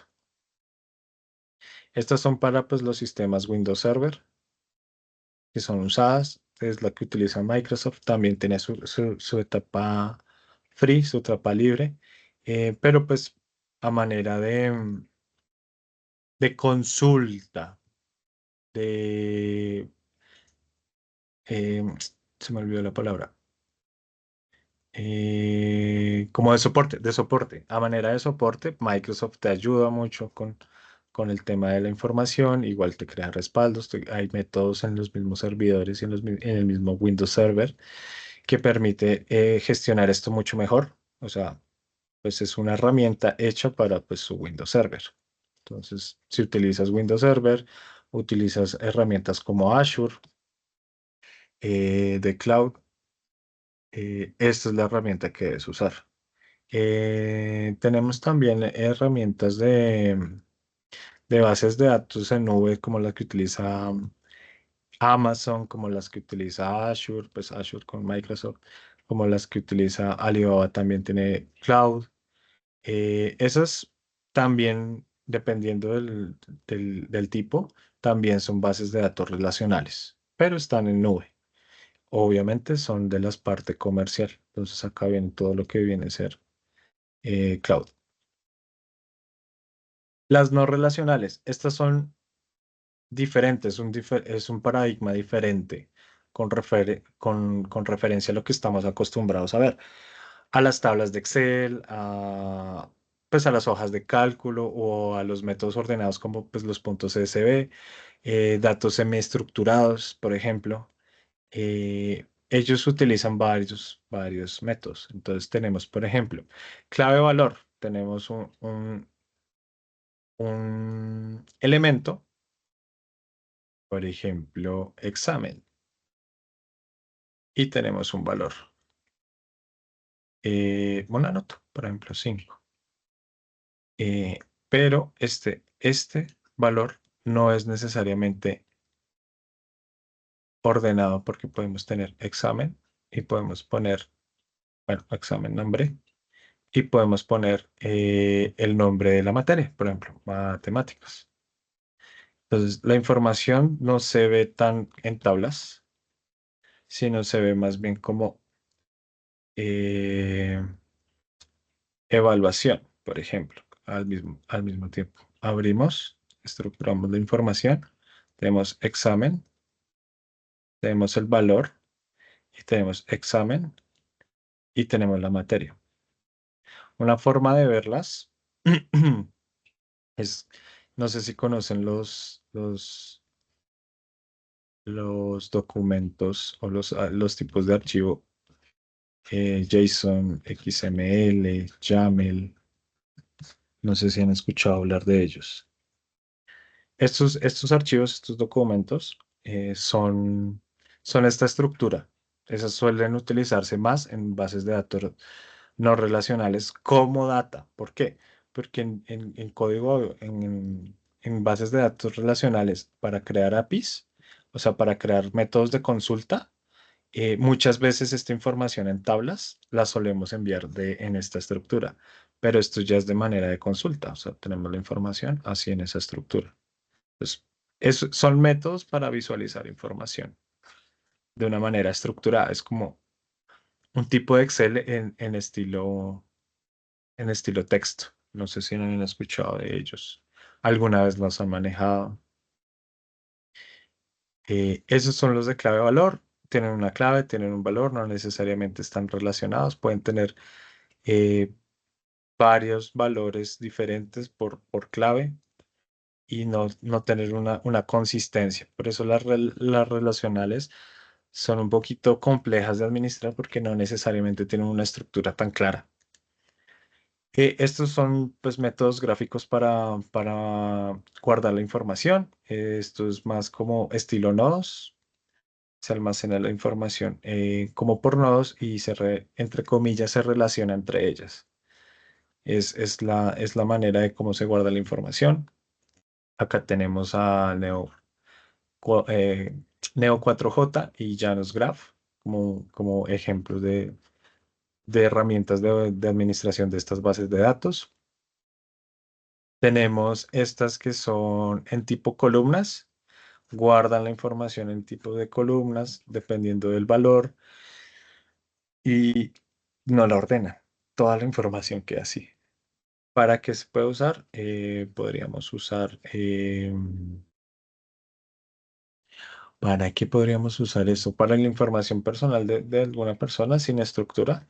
Tenemos estos datos de esta persona y estos datos de esta persona. No necesariamente tienen que estar relacionados, no necesariamente tienen que estar que este valor sea este mismo valor, ¿no? Pueden ser valores totalmente diferentes, pero pueden hablar de una persona uno y de una persona 2. Depende del uso que se requiera para esta información. Y las documentales, que es básicamente las que utilizan estos JSON y estos YAML, por ejemplo, que lo que hace es que cada elemento es un archivo. Cada elemento es un archivo y tiene esta estructura del objeto JSON. Pues JSON es un objeto tipo Java. Y cada elemento es un archivo. Pueden llegar a relacionarse, sí, pero cada uno es un mundo diferente, entre comillas. Entonces puede tener n cantidad, más grande. Uno puede tener X cantidad, n cantidad de datos, igualmente no pueden estar relacionados, igualmente ni siquiera puede ser personas. Por ejemplo, esto puede ser una bicicleta, la información de una bicicleta, y esto puede ser, eh, no sé, una persona, por ejemplo, persona 1. Entonces, la información es lo que necesitamos, o sea, está estructurada así, y está estructurada, entre comillas, así, pero no tiene ninguna relación, o sea, cada documento es un mundo aparte. Cómo se utiliza y cómo se esto. Para ello, pues vamos a usar un ejemplo ahora mismo en base de datos como para aclarar un poquito de esto. Pues la idea no es enseñarles como tal SQL y usar Mongo y eso, pero es un ejemplo que puede dilucidar muy bien esta idea. De hecho, el ejemplo lo que va a hacer es relacionar estas dos bases, estos dos estilos de datos. Vamos a utilizar acá SQLite y acá vamos a usar Mongo. ¿Sí? Entonces, permítame, comparto pantalla completa. Eh, pa. Pantalla completa. Listo. Vamos otra vez a Visual Studio Code. Este es nuestro ejemplo 2. Nuestro ejemplo 2 es este. Ah, no, mentiras, es este. Es el ejemplo de SQL. Entonces, puedo eliminar este. Yes. Tenemos estos scripts. Y creo que el de Mongo. Bueno, vamos a comenzar por esto. En SQLite, acá vamos a utilizar una herramienta que se llama SQLite para lectura. Para lectura no requieren este para hacer los queries y explorar, ¿sí? Y este para visualizar la información, ¿sí? Entonces se los voy a anotar acá. Son extensiones de Visual Studio Code. Visual Studio Code. Entonces, es SQLite, el viewer, y eh, el otro es el SQLite sencillito.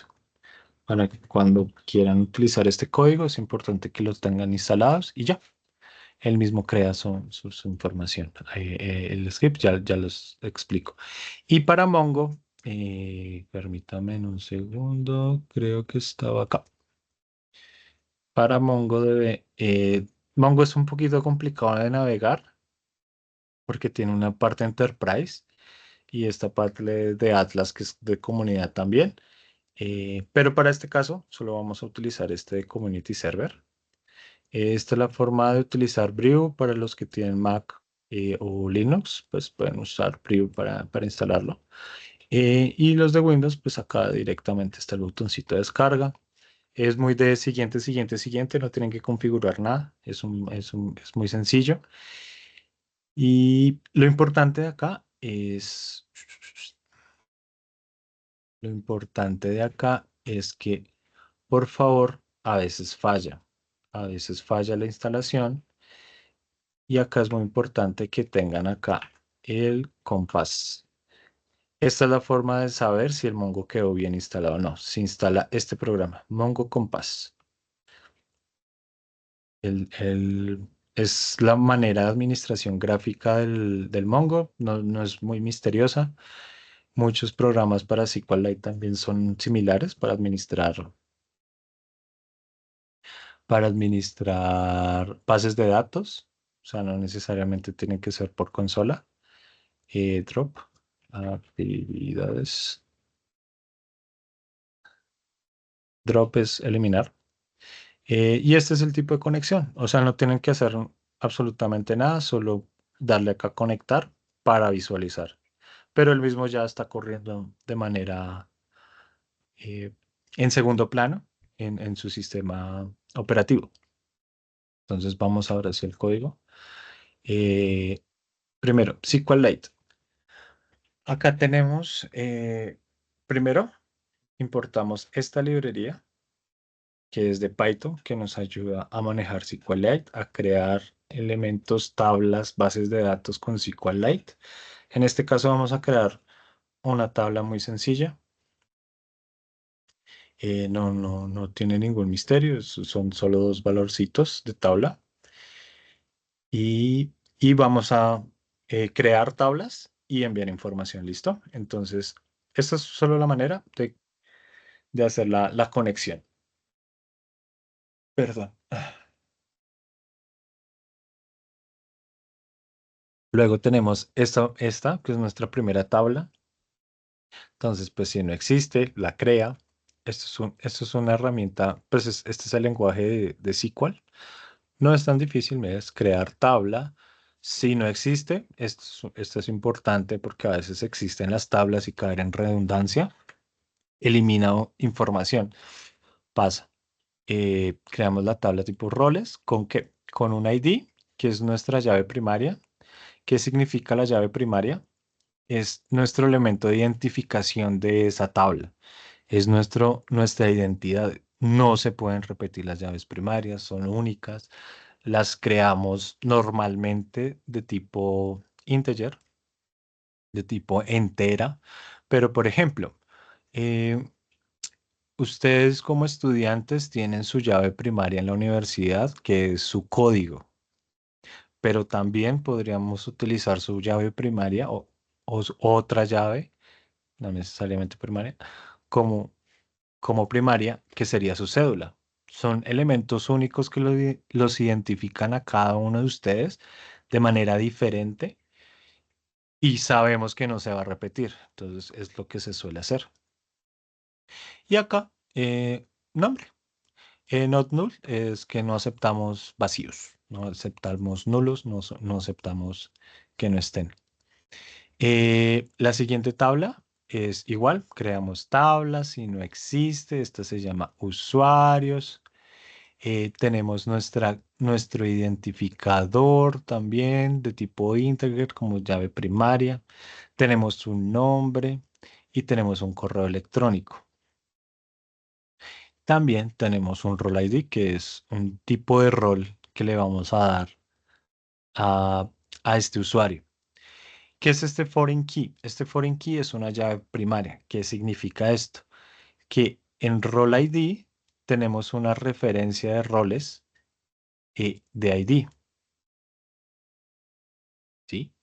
Entonces acá, este ID de acá está referido. ¿A qué? A roles. A roles. Si los ven acá. Con este ID. Entonces, estos dos IDs se comparten, son el mismo elemento. Si acá es 200, acá 200 y esta información de acá tiene que ser la misma de acá. O sea, son compartidas, es la relación que existe. Entonces, la relación que existe entre ustedes, entonces tenemos una relación de estudiante con un código que se relaciona con el código de su materia que están viendo o que van a ver este semestre.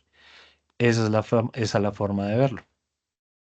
Entonces, eh, es la manera de llamar, eh, de conectar, más bien, de conectar las tablas. Es con foreign key. Acá pues insertamos los valores. Entonces, para roles, insertamos los valores de 1, 2 y 3. Entonces, tenemos acá 1, 2 y 3 como identificador y si es 1, debe ser un administrador. Si es 2, es un editor. Y si es 3, es un lector. ¿Sí? Y luego vamos a insertar la información de usuarios. Entonces, los IDs están relacionados, tienen que ser los mismos en este caso.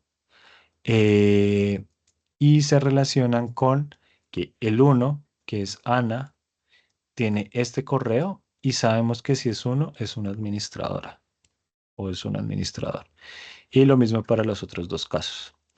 Acá este commit, bueno, cada uno de estos códigos se va ejecutando. Acá tiene el execute y este execute many pues es que pues, ejecuta varias líneas, ¿no?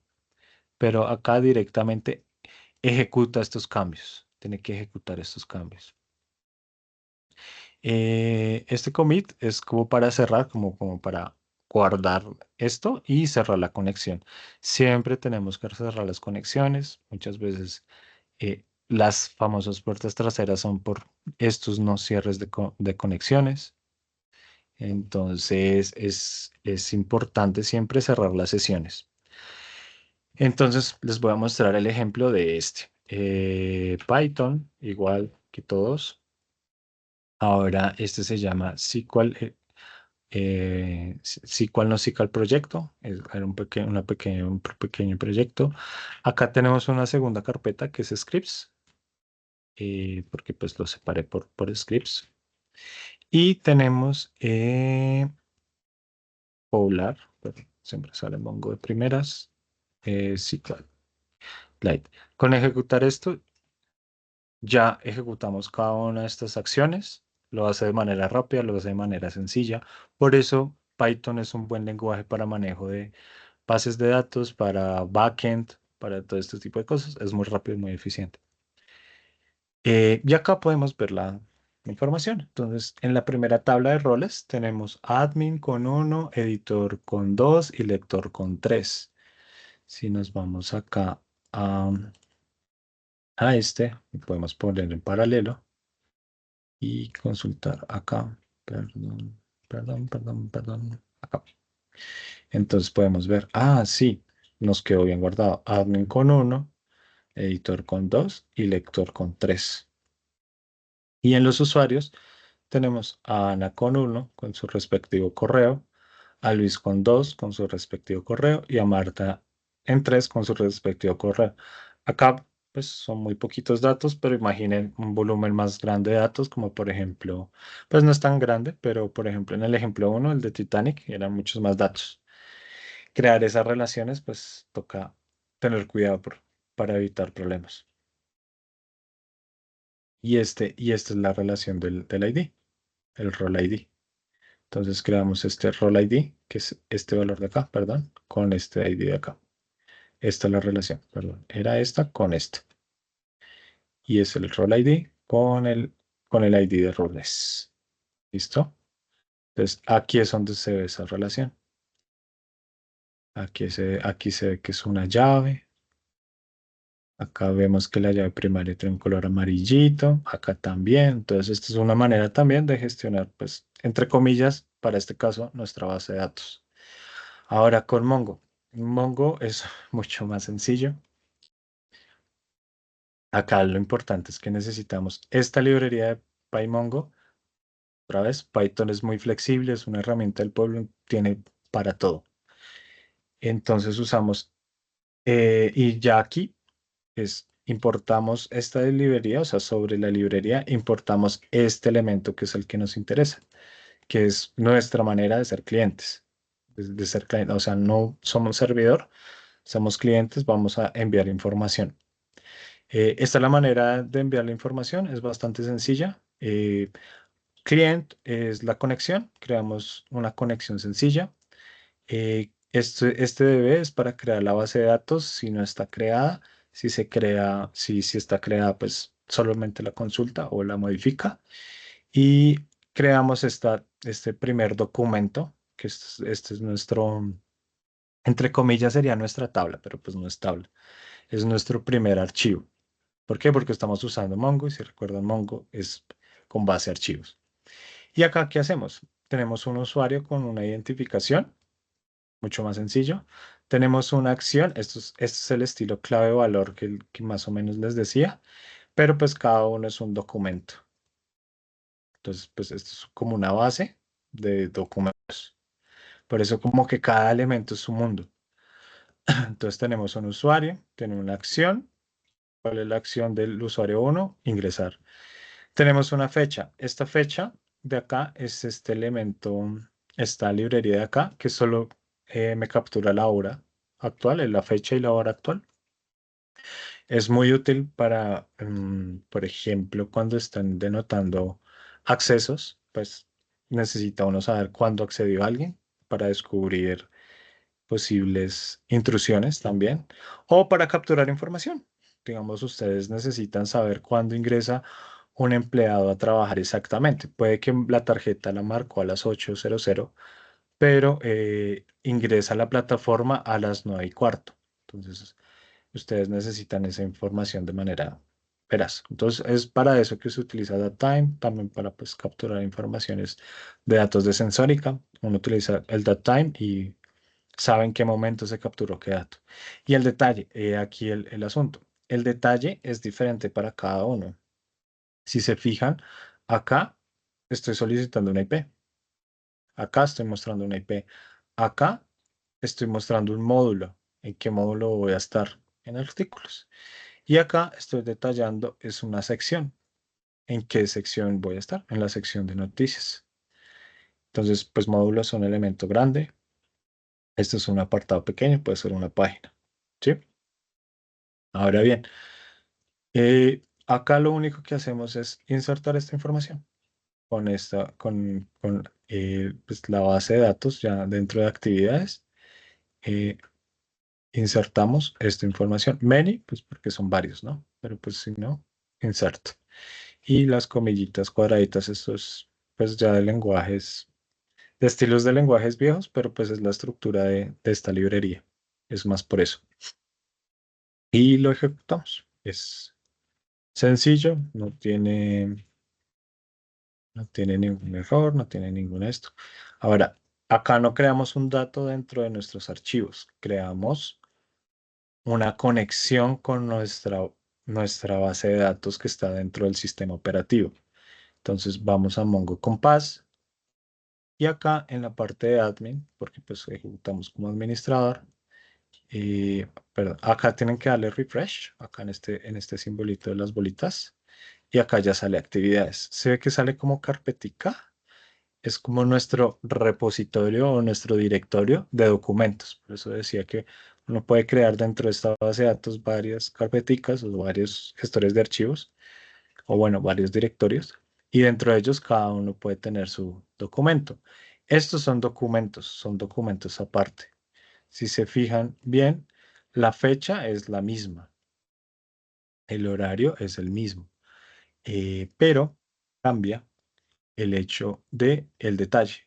Entonces, no necesariamente tiene que tener la misma estructura. Sí es importante saber qué se va a ingresar en estos datos.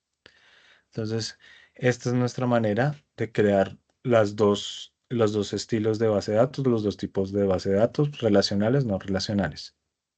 Ahora bien, ¿qué es lo interesante? Que nosotros dentro de Python nos permite, pues ya usando las mismas librerías que ya habíamos hablado y usando pandas, usando esta herramienta de limpieza o consulta de datos, de darle estructura a los datos, de la integración de los datos, en este caso, vamos a consultar esto.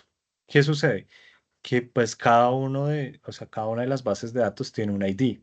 Si el ID es el mismo y están relacionados ambas bases de datos con los mismos tipos de usuario y solo son formas diferentes de guardar información, podemos consultarla en una sola tabla. Eso es lo que hace este pedacito de código. Es una manera también como para que vean que Python es una herramienta también para manejar este tipo de cuestiones. O sea, pues es fácil utilizar un punto CSV, pero también es más fácil tener todo alojado y guardado, estructurado en otro lado, como en una base de datos relacional o no relacional, y consultar la información también como para no caer en que el documento se falle y se cae mi proyecto. Tuc. Entonces acá vamos a hacer lo mismo, pero acá solo es consulta. ¿Y qué nos muestra? Efectivamente nos muestra. Voy a agrandar un poquito. Entonces, tenemos que el usuario con la fila 0, el usuario con el ID 1, pues acá no nos sale el ID, pero lo podemos llamar. Creo que si no estoy mal. Es que aquí se ordena por ID y usuario ID. Entonces, si no estoy mal, creo que lo puedo llamar por ID. No más. A ver si no estoy mal. Se me fue este. Si no estoy mal. Sí, ahí está. Entonces, el ID 1 es Ana, fue el nombre del usuario que se creó. El rol de ella es el de administradora. ¿Qué acción puede tomar ella en esta aplicación? Por ejemplo, ingresar, ingresar a la plataforma para poder administrarla. ¿Cuándo lo hizo? Pues acá debería ser diferente, pero pues como lo corrí todo en uno solo, lo hizo el 25 del 07/29. Aquí pueden organizar esta información a las 20:50 con 19 segundos y pues hasta las milésimas le da. Es así de precisa la herramienta. ¿Y qué detalles tiene? Digamos, el detalle puede ser una observación. Ingresó con la IP tal o ingresó a la IP tal, por ejemplo. El segundo es Luis, es alguien que se dedica a editar. Pues su rol es editor, se dedica a editar. ¿Qué hizo? Editó. ¿Cuándo fue que hizo su consulta? ¿Cuándo fue que hizo estos cambios? ¿Y en qué módulo? ¿Qué módulo fue el que editó? Por ejemplo, eso es un ejemplo de este caso. Entonces, todo está relacionado, son dos tipos de bases de datos diferentes, o sea, no podemos tenerle miedo a usar bases de datos estructuradas y solamente bases de datos estructuradas. Y si no tengo estructura, entonces mis datos no están limpios y pues no están organizados y no son información. Claro que sí, eso es información. Luis, que puede editar, editó el módulo y usamos la misma base de datos no relacional. Eh, el último elemento, Marta, ella solo es consulta, solo puede leer. La acción que hizo fue leer, consultar la información. ¿En qué sección? En la sección de noticias. Eso fue y cuándo lo hizo. Entonces, ese es el poder de la base de datos. Pues me gustaría que los ejemplos fueran más hacia este lado, pero pues quizás necesitaríamos como un curso un poquito previo de manejo de bases de datos, de tener un poquito más de cuidado con el manejo de tablas. ¿Por qué? Imagínese que pues ya tenemos la base de datos y yo hago otra vez la escritura de datos sin el if no exist y yo reescribo mal la información. Pues en este caso me va a decir que no es única, que ya existe y que los roles ya están siendo usados. Entonces, sobreescribir la información también es un error. Si no se requiere, ¿no? Entonces, pues esto es más como para ustedes, como para que consulten, investiguen, miren, observen, estudien. Este ejemplo, pues es uno muy sencillo, es como uno muy básico para comenzar y la idea es que lo utilicen. Entonces yo mañana este ejemplo, el uno y el de SQL, esos dos que están en amarillito, se los voy a compartir y yo los subo al repositorio. Este es mi requirements, tiene un poquito más de cositas, solo son un par de detalles que utiliza Windows, no es más, como librería. Y eso es todo por hoy. No nos alcanzó el tiempo para seguir con el tema, pero pues mañana retomamos. Igual el tema de mañana era muy ameno. Entonces seguimos con la visualización de datos. Mm, sí, sí, sí. Si quiere, mañana seguimos con este tema. Me quedé corto de tiempo hoy. La lista de asistencia ya estaba arriba, pero ya la comparto. Regáleme un segundo. Ok, ahí está. Si no estoy mal, es esa. Creo que era esa. Sí, sí, sí, es esa. Listo. Preguntas, inquietudes, dudas, comentarios. Al compañero de la gráfica, tranquilo. Después la vamos a ver. Es un tema que voy a tocar. Entonces, tranquilo.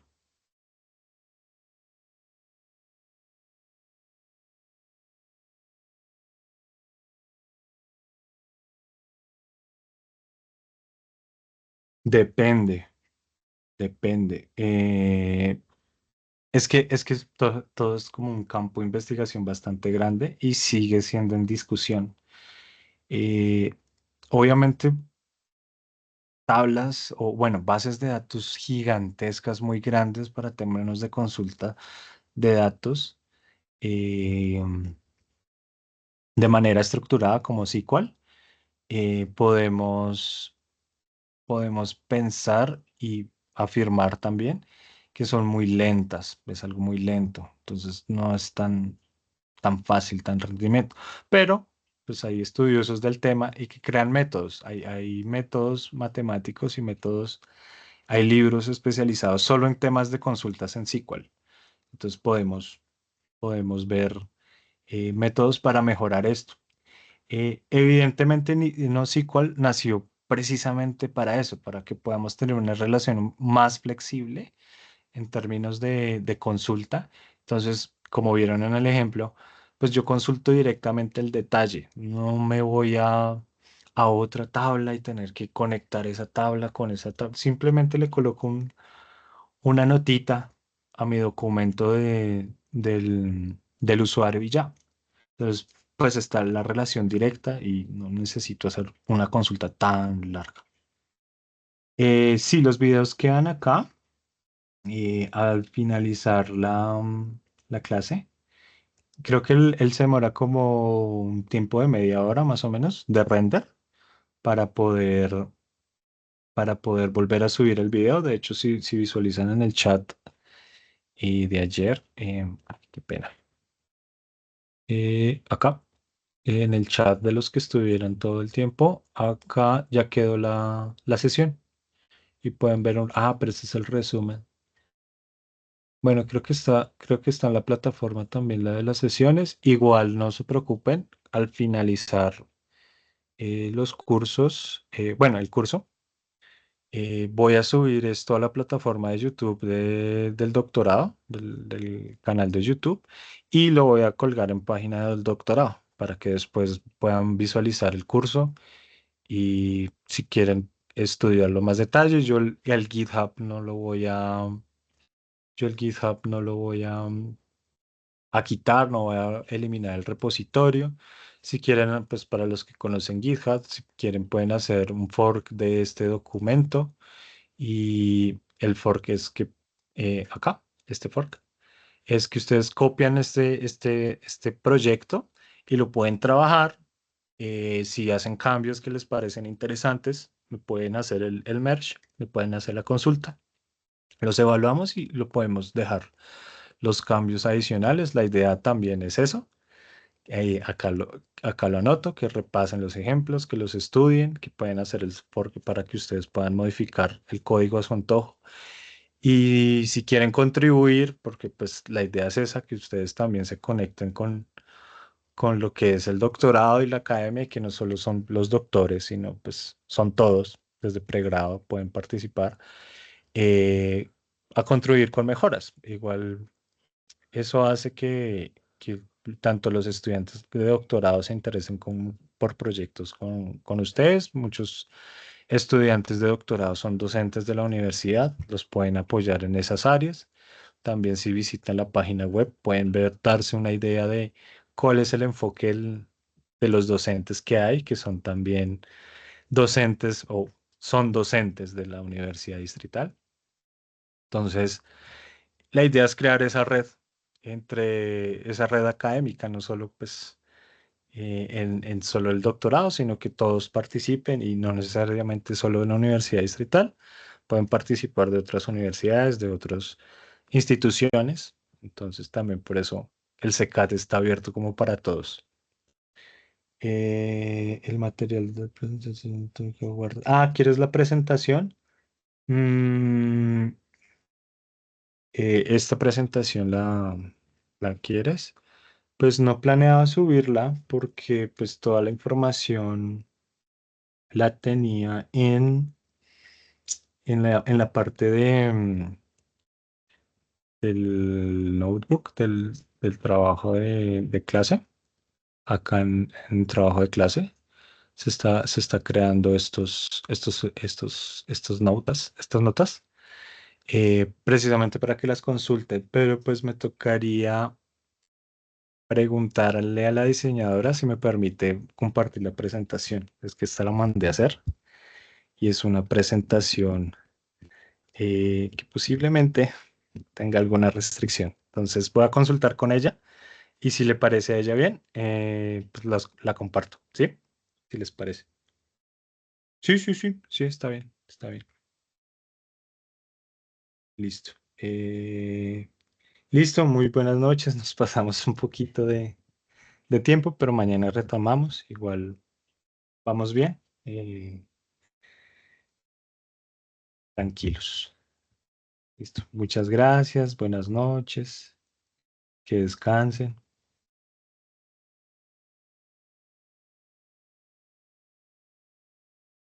No se les olvide firmar la asistencia.